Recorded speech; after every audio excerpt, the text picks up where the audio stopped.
Hi hello नमस्कार, स्वागत आहे तुमचं माझ्या एका नवीन ब्लॉगमध्ये. कसे आहात तुम्ही? आयोप सर मस्त आणि म्हणजे जसं तुम्ही म्हणताने तोंड वगैरे बांधून कुठं चालली आहे, तर मी चालले होते पुण्याला. आणि मग बस स्टँडवर आले, तर मावशीच्या इथनं रिक्षाने आले. मग बस स्टँडवर वगैरे आले, बसचा 1 तास वेट केला. मग 1 वाजता बेस लागली. नंतर मग इथं घाटात होतो आम्ही. बसला काहीतरी झालं, मग तासभर काहीतरी त्याचा प्रॉब्लेम नीट केला. मग मेकॅनिक आला आणि मी अचानक कशाला चालले असेल, पण तुम्ही म्हणता पुण्याला. तर अक्षदा बहीण आहे ती, तर तिलाच आणायला चाललो होतो. तर त्यासाठीच मी अचानक निघले होते. आणि म्हणलं खूप दिवस झालं गेले नाही पुण्याला, 10 वर्ष कमीत कमी. म्हणजे आम्ही आधी पुण्याला राहिलो होतो. मी 3रीत होते तेव्हा आम्ही पुण्यावरनं पनवेलला आलो होतो. परत गेलेच नाही. मम्मी पप्पा वगैरे गेले होते, पण मी नाही गेले परत. आणि मग गाडी वगैरे पण नीट झाली. 1 तासात, अर्धा 1 तासात गाडी नीट झाली. आणि मला जायला 5 तास लागले. आणि खूप बरं झालं गाडीत बसून तर. आणि मग निगडीला उतरले. काका आले तिथं घ्यायला. मग घरी आलोत, बसलोत वगैरे. मग म्हटलं मावशी पनीरची भाजी बनवते, म्हटली तू आलीस तर. मग त्यासाठीच अक्षदासोबत चालले होते. म्हणलं फिरून येणं पण होईल. आणि मग त्यासाठीच आम्ही चाललो होतो. मग फिरत फिरत गेलो, जाऊन आलो, घरी आले, थोडे बसले वगैरे.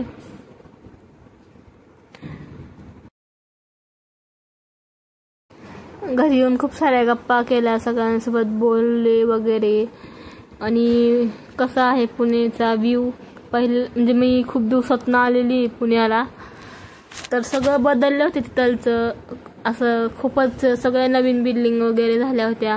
आणि हे बाळ आहे ते काकींचं, ते नवीन पाहुण्याकडं नुसतं बघत राहतं. ते मी नवीन होते ना, मग माझ्याकडे बघत होतं ते नुसतं. आणि मग स्वरा नुसती कॅमेऱ्याच्या मागं पुढं करत होती. आणि हा आता ह्याचं नावच नाही आठवते मला. आणि तो पण जम बडबड करत होता माझ्या संग, जम गप्पा वगैरे मारले त्याने. स्वरा नुसतं मागं पुढं करायची. आणि ही पिऊ तर खूपच रागवली होती, काय झालं काय माहिती तिला.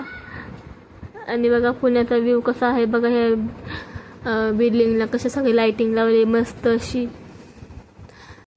आणि नंतर निकिता मावशी घ्यायला आली होती मला. आणि मग नंतर तिच्याकडे गेले. आणि मग तिथं बड्डे होता चिव मावशीच्या पोरीचा. मग बड्डेला गेलो होतं. आणि मोठीचा बारकीचा बड्डे होता. आणि मोठीलाच खुर्ची बसायचं होतं. दोघीला सेम टू सेम ड्रेस वगैरे आणले होते. आणि हे काका आहेत का, तर ते म्हणत होते तुला लहानपणी खूप सांभाळले वगैरे, पण मला नाही आठवत. तरी मी मनात म्हटले ह्याला कुठेतरी बघितल्यासारखं वाटतं. परत मग म्हटलं आता वाढीत हप्त्यालाच बघितलं असेल त्यांना.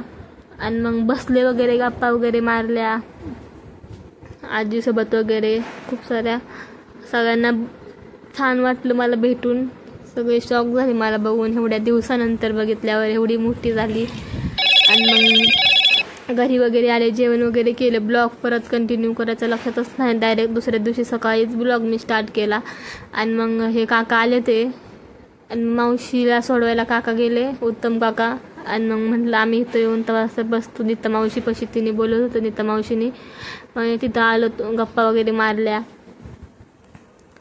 आणि मग आम्हाला सानिकाने चहा केला, नीता मावशीच्या मुलीने. तिथे पण नाव सानिकाच आहे. चहा नाही, कॉफी केली, चहाच म्हणते मी. आणि मग बसलो, गप्पा वगैरे मारल्या थोड्याफार.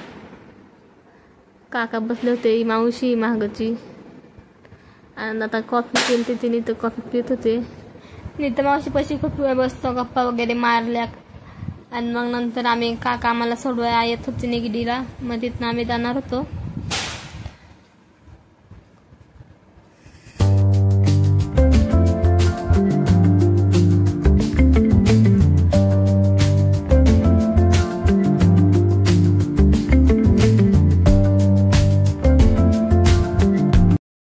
आम्हाला निगडीवरनं अर्धा 1 तासात बस मिळाली. आणि मी बसमध्ये बसलं की लगेच झोपी गेले. डायरेक्ट लोणावळ्यामध्ये आल्या कीच उठले. आणि सकाळी पण 7:30 वाजता मी तर म्हटलं 7 वाजताच आम्ही बसू, पण उठलं 7:30 वाजता. लोणावळ्यात आलं की तू उठले डायरेक्ट. आणि मग चकुदादाला फोन केला मी, पनवेल जवळ आलं की. तो म्हटला मला फोटो पाठव तिथालचा कुठालचा तरी असा व्हिडिओ, म्हणजे मला समजेल तू कुठेस. त्याला खरंच नव्हतं वाटत की मी एवढ्या जवळ आली आहे.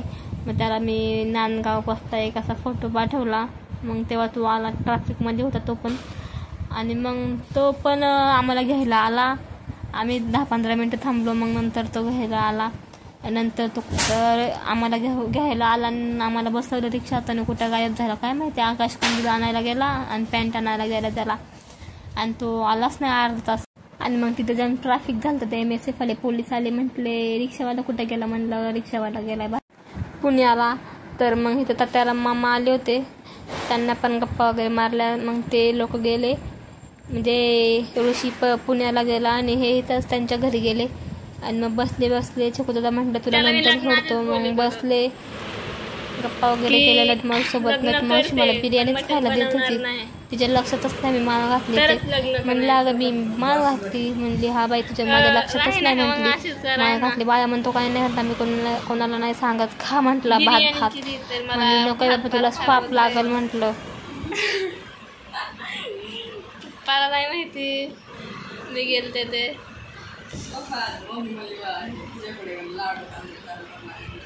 हा फिरायला गेलते मी, फिरायला नाही आता कथा आलाय मग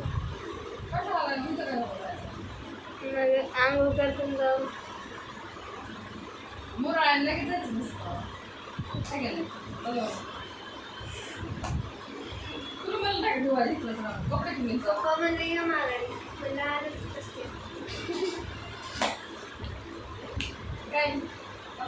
पाच वाजता घरी आले मी.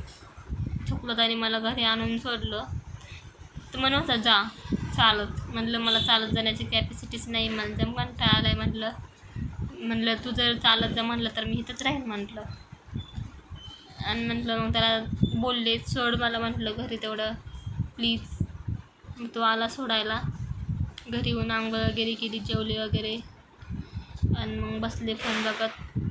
आजचा ब्लॉग कसा वाटला कमेंटमध्ये नक्की सांगा. लाईक शेअर सबस्क्राईब करायला विसरू नका. बाय बाय, भेटूया एका नवीन ब्लॉगमध्ये.